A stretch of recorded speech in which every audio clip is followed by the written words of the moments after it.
ଦେଖନ୍ତୁ ଦର୍ଶକ ବନ୍ଧୁ, ନୂଆ ମାସ ଆରମ୍ଭରୁ ପ୍ରତ୍ୟେକ ବ୍ୟାଙ୍କ ସେକ୍ଟର ଗୁଡ଼ିକରେ ନୂଆ ନିୟମ ଲାଗୁ କରାଯାଇଛି। ସରକାରଙ୍କ ତରଫରୁ ଇନକମ୍ ଟ୍ୟାକ୍ସ ଡିପାର୍ଟମେଣ୍ଟ ତରଫରୁ ଏହି ନିୟମ ଗୁଡ଼ିକ ଲାଗୁ କରାଯାଇଛି। ଯଦି ଆପଣମାନେ ଏହି ନିୟମ ଗୁଡ଼ିକ ବିଷୟରେ ବୁଝିବେନି ଜାଣିବେନି ତାହେଲେ ଆପଣମାନେ ଅନେକ ସାରା ଅସୁବିଧାର ସମ୍ମୁଖୀନ ହେବେ। ନିୟମ ଉଲ୍ଲଂଘନକାରୀଙ୍କ ଉପରେ କଡ଼ା କାର୍ଯ୍ୟାନୁଷ୍ଠାନ ଗ୍ରହଣ କରାଯିବ।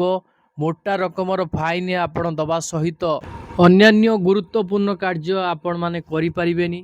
ତ ନୂଆ ମାସ ପାଖରୁ କେଉଁ ନୂଆ ନିୟମ ଗୁଡ଼ିକ ଲାଗୁ କରାଯାଉଛି ଆପଣମାନେ ଜାଣିବା ବୁଝିବା ନିହାତି ଜରୁରୀ ରହିଛି। ନୂଆ ମାସ ପାଖରୁ ଯେଉଁ ନୂଆ ନିୟମ ଗୁଡ଼ିକ ଲାଗୁ କରାଯିବ ସେଇ ନିୟମ ଗୁଡ଼ିକରେ ଆପଣ ଯଦି ଭୁଲ କରୁଛନ୍ତି, ଉଲ୍ଲଂଘନ କରୁଛନ୍ତି, କେଉଁ ନିୟମ ପାଇଁ କେତେ ଟଙ୍କା ଫାଇନ୍ ଆପଣମାନଙ୍କର ଲାଗିବ ତାହା ମଧ୍ୟ ଆପଣ ଥରେ ଜାଣି ରଖନ୍ତୁ। ସମ୍ପୂର୍ଣ୍ଣ ନିୟମ ଜାଣିବାକୁ ହେଲେ ଆପଣମାନେ ଭିଡ଼ିଓଟିକୁ ବିନା ସ୍କିପ୍ରେ ଶେଷ ପର୍ଯ୍ୟନ୍ତ ଦେଖନ୍ତୁ, ଯାହାଫଳରେ ଆପଣ ସମ୍ପୂର୍ଣ୍ଣ ନିୟମ ଜାଣିପାରିବେ ବୁଝିପାରିବେ। ତା ପୂର୍ବରୁ ଆପଣମାନଙ୍କୁ କହି ରଖିବି, ଚ୍ୟାନେଲରେ ଯଦି ନୂଆ କରି ଆପଣମାନେ ଭିଡ଼ିଓଟି ଦେଖୁଥାନ୍ତି ତାହେଲେ ଭିଡ଼ିଓକୁ ଲାଇକ୍ କରି ଚ୍ୟାନେଲକୁ ସବସ୍କ୍ରାଇବ୍ କରି ପାଖରେ ଥିବା ବେଲ୍ ଆଇକନ୍କୁ କ୍ଲିକ୍ କରିବାକୁ ଜମା ବି ଭୁଲିବେନି। ଆପଣମାନଙ୍କ ପାଇଁ ଯେଉଁ ଗୁରୁତ୍ୱପୂର୍ଣ୍ଣ ଭିଡ଼ିଓ ଗୁଡ଼ିକ ପ୍ରଯୁଜ୍ୟ ରହିଛି ଆପଣ ଏହି ଚ୍ୟାନେଲ ମାଧ୍ୟମରୁ ଡେଲି ପାଇପାରିବେ। ଏହି ଗୋଟିଏ ଭିଡ଼ିଓ ମାଧ୍ୟମରେ ମୁଁ ଆପଣମାନଙ୍କୁ ଜଣାଇଦେବି ବ୍ୟାଙ୍କର ଭୁଲ ପାଇଁ ଟଙ୍କା କେମିତି ପାଇବେ, ବ୍ୟାଙ୍କରେ ମିନିମମ୍ କେତେ ଟଙ୍କା ରଖିବେ ଆପଣ, କେତେ ଟଙ୍କାର ଘର ବା ଜମି କିଣିପାରିବେ ଆପଣ, କେତେ ଟଙ୍କା ଏଫ୍.ଡି. ଆପଣ କରିପାରିବେ, ଗୋଟିଏ ଦିନରେ କେତେ ଟଙ୍କା ଲେଣଦେଣ ଆପଣ କରିପାରିବେ, ଲୋନ୍ ପାଇଁ କ'ଣ ନୂଆ ନିୟମ ରହିଛି, ବ୍ୟାଙ୍କରେ କେତେ ଟଙ୍କା ରଖିପାରିବେ, ଏସବୁ କିଛି ସୂଚନା ଆପଣମାନଙ୍କୁ ଏହି ଭିଡ଼ିଓ ମାଧ୍ୟମରେ ଜଣାଇବି। ପ୍ରଥମେ ତ ଥରେ ନଜର ପକାନ୍ତୁ ଲୋନ୍ ସୁଝିବାର ନିୟମ ଉପରେ। ଯଦି ଆପଣ କୌଣସି ଲୋନ୍ ନେଇଛନ୍ତି, ଯେମିତିକି ଆପଣ ଘର ଋଣ, ଗାଡ଼ି ଋଣ, ବ୍ୟକ୍ତିଗତ ଋଣ ଏବଂ ଶିକ୍ଷା ଋଣ ଏବଂ ସମୟ ପୂର୍ବରୁ ସେହି ଲୋନ୍କୁ ସମ୍ପୂର୍ଣ୍ଣ ଟଙ୍କା ସୁଝି ବନ୍ଦ କରିବାକୁ ଚାହୁଁଛନ୍ତି, ତେବେ ବ୍ୟାଙ୍କ ଆପଣଙ୍କ ଠାରୁ ଆଉ କୌଣସି ଅଧିକ ଜରିମାନା କିମ୍ବା ଚାର୍ଜ ନେଇପାରିବ ନାହିଁ। ଏଟା ବି ଆପଣ ଜାଣି ରଖନ୍ତୁ। ଆପଣ ଯେକୌଣସି ଲୋନ୍ ଆଣିଥାନ୍ତୁ ନା କାହିଁକି, ସମୟ ପୂର୍ବରୁ ଯଦି ଆପଣମାନଙ୍କର ଟଙ୍କା ହେଉଛି ଆପଣ ତାକୁ ସୁଝିଦେବେ। ସୁଝିଦେଲା ପରେ ଆପଣମାନଙ୍କର କୌଣସି ଅଧିକା ଜରିମାନା କିମ୍ବା ଚାର୍ଜ ବ୍ୟାଙ୍କ ଆପଣଙ୍କ ପାଖରୁ ନେଇପାରିବ ନାହିଁ। ଏଇଟା ଆପଣମାନେ ଜାଣି ରଖନ୍ତୁ। ତାପରେ ଦେଖନ୍ତୁ, ବ୍ୟାଙ୍କ ତାର ଭୁଲ ପାଇଁ ଆପଣଙ୍କୁ ପଇସା ଦେବ। ଯଦି ଆପଣ ଭୁଲ କରୁଛନ୍ତି ତାହେଲେ ଆପଣମାନେ ଜରିମାନା ଏକ୍ସଟ୍ରା ଚାର୍ଜ ଦେବେ, କିନ୍ତୁ ବ୍ୟାଙ୍କ ଯଦି ଭୁଲ କରୁଛି ସେ ଆପଣମାନଙ୍କୁ ଟଙ୍କା ଦେବ। କେମିତି ଦେବ ନା, ଯଦି ଆପଣ ଏଟିଏମ୍ରୁ ଟଙ୍କା ଉଠାଇବା ସମୟରେ ଏଟିଏମ୍ରୁ ଟଙ୍କା ନ ବାହାରି ଆକାଉଣ୍ଟରୁ କଟିଯାଏ, ତେବେ 5 ଦିନ ଭିତରେ ଟଙ୍କା ନ ଫେରିଲେ 6 ନମ୍ବର ଦିନଠାରୁ ବ୍ୟାଙ୍କ ନିଜ ତରଫରୁ ପ୍ରତିଦିନ ପାଇଁ 100 ଟଙ୍କା ହିସାବରେ ଆପଣଙ୍କ ଆକାଉଣ୍ଟରେ ଜମା କରିବ। ଏହି ନୂଆ ନିୟମଟି ବିଷୟରେ ଆପଣମାନେ ଭଲ ଭାବରେ ବୁଝି ରଖନ୍ତୁ, ଆପଣମାନଙ୍କର କାମରେ ଆସିବ। କାହିଁକି ନା ଏଇଭଳି ଘଟଣା ଘଟୁଛି କଷ୍ଟମରଙ୍କ ସହିତ। ଏଟିଏମ୍ରୁ ଟଙ୍କା ବାହାର କରୁଛନ୍ତି କିନ୍ତୁ ଟଙ୍କା ଆକାଉଣ୍ଟରୁ କଟି ହେଉଛି, କିନ୍ତୁ ଏଟିଏମ୍ରୁ ଟଙ୍କା ବାହାରୁ ନାହିଁ। ତ ଏଇଭଳି କେସ୍ରେ ତ 5 ଦିନ ଭିତରେ ଟଙ୍କା ନ ଫେରିଲେ ଆପଣମାନଙ୍କର 6 ଦିନ ପାଖରୁ ବ୍ୟାଙ୍କ ନିଜ ତରଫରୁ ପ୍ରତିଦିନ ପାଇଁ 100 ଟଙ୍କା ହିସାବରେ ଆପଣଙ୍କ ଆକାଉଣ୍ଟରେ ଟଙ୍କା ଜମା କରିବ। ସବୁଠୁ ଗୁରୁତ୍ୱପୂର୍ଣ୍ଣ କଥା ହେଲା, ଆପଣମାନଙ୍କର ଯେଉଁ ବ୍ୟାଙ୍କରେ ଏଟିଏମ୍ କାର୍ଡ଼ ରହିଛି ସେଇ ବ୍ୟାଙ୍କରେ ଏଟିଏମ୍ରୁ ଯଦି ଆପଣ ଟଙ୍କା ଉଠାଉଛନ୍ତି ଏହି ନିୟମ ଲାଗୁ ହେବ। ଯଦି ଆପଣମାନଙ୍କର SBIର ଏଟିଏମ୍ ଅଛି, ଆପଣମାନେ ପଞ୍ଜାବ ନ୍ୟାସନାଲ ବ୍ୟାଙ୍କରୁ ଟଙ୍କା ଉଠାଇବେ, ସେ କ୍ଷେତ୍ରରେ ଏହି ନିୟମ ଲାଗୁ ହେବ ନାହିଁ। ତାପରେ ନିୟମଟି ହେଲା, ବ୍ୟାଙ୍କରୁ SMS OTP ଆସିବ ନାହିଁ। ଦେଖନ୍ତୁ, ବ୍ୟାଙ୍କିଂ ସାଇବର ଫ୍ରଡ଼କୁ ରୋକିବା ପାଇଁ ଏବେ ବଡ଼ ଟ୍ରାଞ୍ଜାକ୍ସନ୍ ବେଳେ ମୋବାଇଲକୁ ଆସୁଥିବା ସାଧାରଣ ମେସେଜ OTP ବଦଳରେ ଫିଙ୍ଗରପ୍ରିଣ୍ଟ, ଫେସ୍ ଲକ୍ କିମ୍ବା ବ୍ୟାଙ୍କ ଆପ୍ର ସ୍ୱତନ୍ତ୍ର ସିକ୍ୟୁରିଟି ଟୋକନ ବ୍ୟବହାର କରାଯିବ। ତାପରେ ନିୟମଟି ରହିଛି ମିନିମମ୍ ବାଲାନ୍ସ ପାଇଁ ସଠିକ୍ ଓ ନ୍ୟାୟସଙ୍ଗତ ନିୟମ। ଦେଖନ୍ତୁ, ଅନେକ ସମୟରେ ଆକାଉଣ୍ଟରେ ଟଙ୍କା ନଥିଲେ ବ୍ୟାଙ୍କ କ'ଣ କରେ ନା, ବ୍ୟାଙ୍କ ଚାର୍ଜ କାଟି ବାଲାନ୍ସକୁ ମାଇନସ୍, ଉଦାହରଣ ସ୍ୱରୂପ 500 ଟଙ୍କା କରିଦିଅନ୍ତି, ଯାହାଦ୍ୱାରା ପରବର୍ତ୍ତୀ ସମୟରେ ଟଙ୍କା ପଶିଲେ ତାହା ଆପେ ଆପେ କଟିଯାଏ। କିନ୍ତୁ ଏହି ନୂଆ ନିୟମ ଅନୁସାରେ ବ୍ୟାଙ୍କ ଆଉ ଆକାଉଣ୍ଟକୁ ନେଗେଟିଭ୍ କରିପାରିବେ ନାହିଁ, ବାଲାନ୍ସ ସର୍ବାଧିକ ଶୂନ ହୋଇ ରହିବ।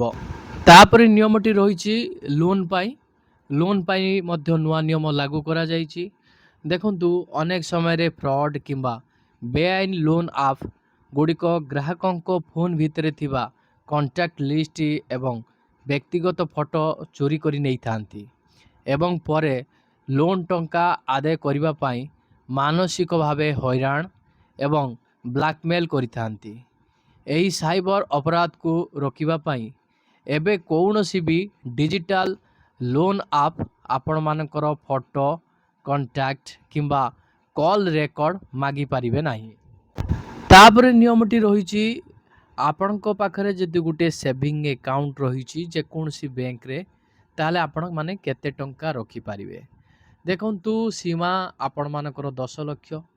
ନିୟମ ଅନୁସାରେ ଗୋଟିଏ ଆର୍ଥିକ ବର୍ଷରେ ଯଦି ଆପଣମାନଙ୍କର ଗୋଟିଏ କିମ୍ବା ଏକାଧିକ ସେଭିଂ ଆକାଉଣ୍ଟରେ ମୋଟ 10 ଲକ୍ଷ ଟଙ୍କା କିମ୍ବା ତାଠାରୁ ଅଧିକ ନଗଦ କ୍ୟାଶ୍ ଜମା କରନ୍ତି, ତେବେ ତାହା ଆୟକର ବିଭାଗର ନଜରକୁ ଆସେ।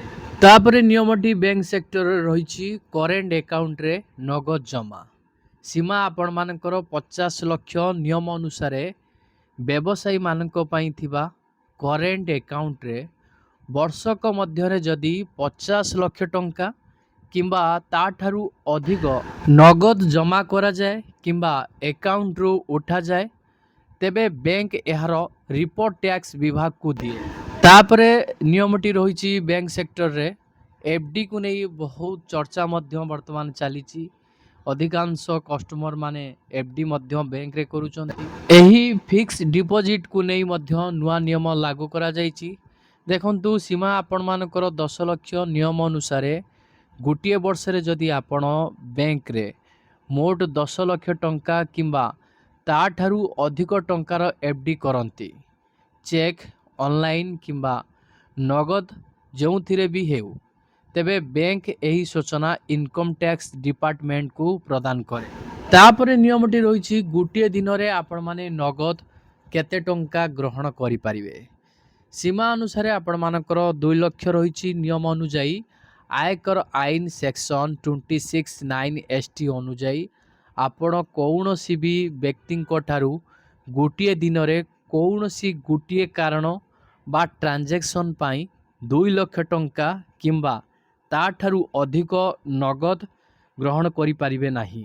ଏହା ସମ୍ପୂର୍ଣ୍ଣ ବେଆଇନ ଏବଂ ଏଥିପାଇଁ 100% ଜରିମାନା ଲାଗିପାରେ। ତାପରେ ନିୟମଟି ରହିଛି, ବିନା ଦଲିଲରେ ନଗଦ ଉପହାର ଯଦି ଆପଣମାନେ ଦେଉଛନ୍ତି, ସୀମା ଆପଣମାନଙ୍କର 50,000 ଟଙ୍କା ରହିଛି। ନିୟମ ଦେଖନ୍ତୁ, ଯଦି ଆପଣମାନଙ୍କର ସମ୍ପର୍କୀୟ ଯେଉଁମାନେ ରକ୍ତ ସମ୍ପର୍କୀୟ ନୁହନ୍ତି, ଯେମିତିକି ସାଙ୍ଗସାଥୀଙ୍କ ଠାରୁ ବାର୍ଷିକ ମଧ୍ୟରେ ମୋଟ 50,000 ଟଙ୍କାରୁ ଅଧିକ ମୂଲ୍ୟର ନଗଦ ଉପହାର ବା ଗିଫ୍ଟ ନିଅନ୍ତି ଏବଂ ତାର କୌଣସି ବୈଧ ଡକ୍ୟୁମେଣ୍ଟ ନଥାଏ, ତେବେ ତାହା ଉପରେ ଟ୍ୟାକ୍ସ ଲାଗିବ ଏବଂ ନୋଟିସ୍ ଆସିପାରେ।